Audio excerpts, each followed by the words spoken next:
All right, welcome back to Getting Sober, again. My name is Jay, and today we are celebrating early because it's going to be a new year and a new you. And if you care about your sobriety as much as we do, then don't forget to give this video a thumbs up. All right, let's get started.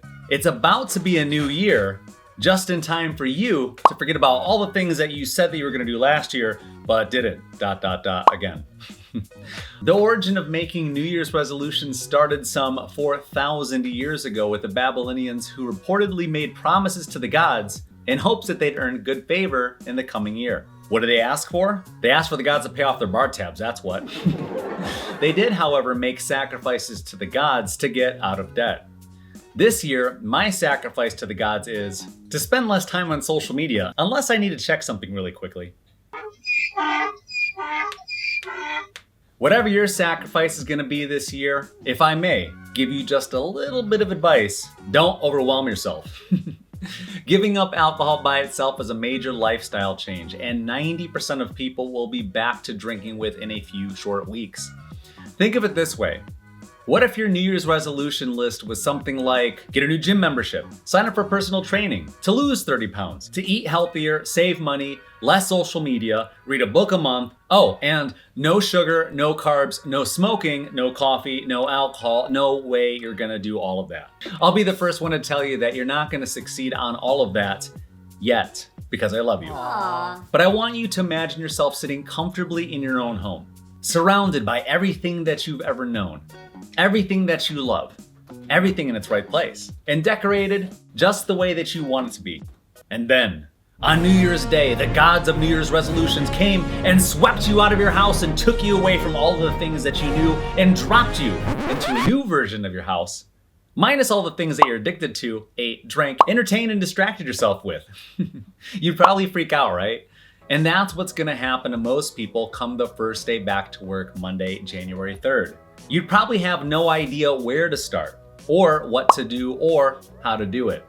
It's times like this that we remember doing is more important than saying.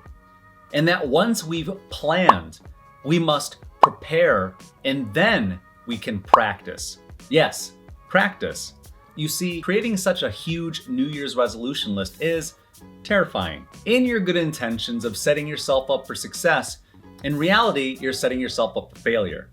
For example, if you go to the gym not knowing that on average, it takes 10 minutes of running on a treadmill, not walking, just to burn off 100 calories. After the first day back at the gym, you'll be sweaty, tired, hungry, sore, your chest is gonna hurt, and you're probably gonna grab fast food on the way home because you've earned it, right? Even though on your list of resolutions it said that you were going to eat healthy. So now begins the self-bargaining and lowering the bar of expectations, coping with poor decisions immediately because, well, one cancels out the other, so I'm just back to even, right? Sound familiar? Rationalizing your resolutions like a gambler who just lost 3 big bets in a row, willing to gamble yet another hand just to hope to get back to even. Without the right mental preparation, you'll be highly shocked and disappointed to know that there are 3,500 calories in a pound of body fat. If you said that you wanted to lose 20 pounds for the new year, that's 70,000 calories, which, if we do the math, 70 minutes of running, not walking, on a treadmill burns 700 calories. That's 1 Whopper, no fry, no drink, 1 hour, 10 minutes, treadmill, running.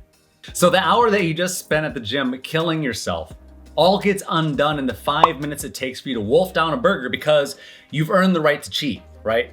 Just like the gambler who spends a 40-hour work week of money and loses it all in just a few short hours in Las Vegas. But go ahead, you've earned it, right? Might as well lose it too. 700 minutes of running, yes, nearly 12 hours on the treadmill burns 7,000 calories, or just 2 pounds of body fat. That's 10 Whoppers, 1 small fry, 12 hours on a treadmill, running 5 miles per hour with no break. It takes 7,000 total minutes of running on the treadmill to burn 70,000 calories, the equivalent of 100 Whoppers plus 10 small fries, aka 20 pounds of body fat.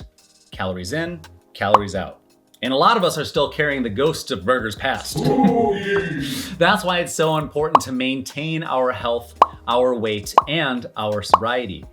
Because once things get out of hand, it can feel like it might literally take the energy of a mountain to climb. Regardless of your diet decisions, the point is to simply prepare you for your new journey. It's not just mental preparation, it's physical, spiritual, emotional, and maybe financial as well. In our last episode, we told you that it's all about perfecting the process. What does that mean? It means to openly and honestly look at your goals and make the necessary adjustments along the way.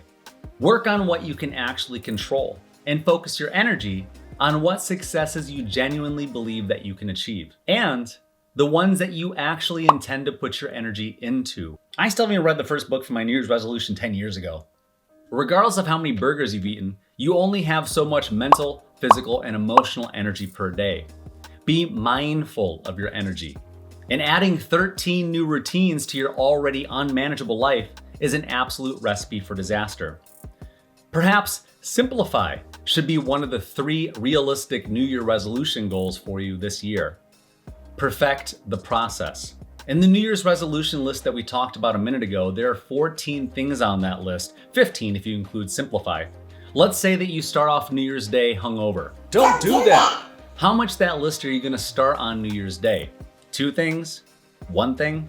New Year's Day is Saturday, and Sunday is January 2nd. So then for probably 50% of people, they're gonna actually start New Year's resolutions on Monday, January 3rd. A Monday in January. Even if you stay sober on New Year's Eve, starting too many new lifestyle changes will leave you feeling full of anxiety. Similar to having to walk a very tight rope of life, waiting any minute to fall back into the relief of the comfort of everything that you ever known, loved, and have ever been addicted to, even if it's gonna kill you. Because unfortunately, we can get used to what we know. We get used to broken homes and abusive relationships. We get used to toxic people, places, and things. We get used to looking in the mirror and giving up on being better because for so long, we've chosen worse. But for those of you that started sobriety with us during Sober October, you'll be 90 days sober come January 1st. Some of you will be 60 days sober by New Year's or 30 days sober. But if you haven't started yet, we all know that the best day to start anything was yesterday, and the next best day to start is today. So start now and prepare for your sobriety journey. We always say that people will spend more time preparing for an afternoon trip to go to the beach than they'll prepare for sobriety. Think about the beach example. You're going to the beach with your friends or your family members. What are you gonna bring? What are you gonna want there with you at the beach? What are you gonna wear? Who else is gonna be there? Am I going underwater? Am I gonna have to hold my breath? Goggles? No goggles. What snacks? What drinks? Where are my arm floaties? Gotta make a sandcastle. Buckets, towels, shovels, chairs, SPF, and we probably haven't cleaned out the cooler since last 4th of July, have we? Because we've normalized going to the beach as something fun and innocent, we forgot that we can easily drown and that there are lifeguards in place for when our lives need saving. But when it comes to sobriety on New Year's Day, many people will find themselves out to sea without knowing how to swim, with no life vest and no lifeguards on duty. So I want you to remember this. I want you to ask yourself this very silly question every time that you're not sure if you're preparing enough for your next journey. Ask yourself, do I spend more time preparing to go to the beach, or am I spending more time preparing for this journey? To generalize what a New Year's resolution list is to say that my life is out of balance and I intend to be a better version of myself than I previously was. So whatever ways that you feel like your life is out of balance, we both know that there are multiple toxicities that we could and should do without. And that if you had to focus on one thing to change this coming year, I would strongly suggest to put all of your energy into getting sober, being sober, and staying sober. Laying this concrete foundation for your future self to walk on is the kind of strength and security that you're gonna need to stand up on your own 2 feet with confidence. And then take on losing weight, feeling great, and having the energy to go to the gym. waking up earlier, and reinvesting your time into yourself, your family, your hobbies, your passions, your work. By this time next year, I want you to be able to look in your bank account and see extra money. I want you to be able to treat yourself to vacation, to buy yourself a new wardrobe after having lost that 20 pounds, and give your family the Christmas presents they deserve, which includes your presents as one of the best gifts that you can ever give. Because either way, it's going to be a new year with or without a new you. If you want to see some suggestions on how to prepare for sobriety, check out the video description down below after this episode. Don't forget to go to our website, GettingSoberAgain.com, to get your free sobriety shout out on your next sobriety milestone. And if you're coming along on this sobriety journey with us, make sure to hit the join button down below. And with that, I want to wish you good luck on your sobriety journey. Happy New Year, Happy New You, and I will see you in the next video.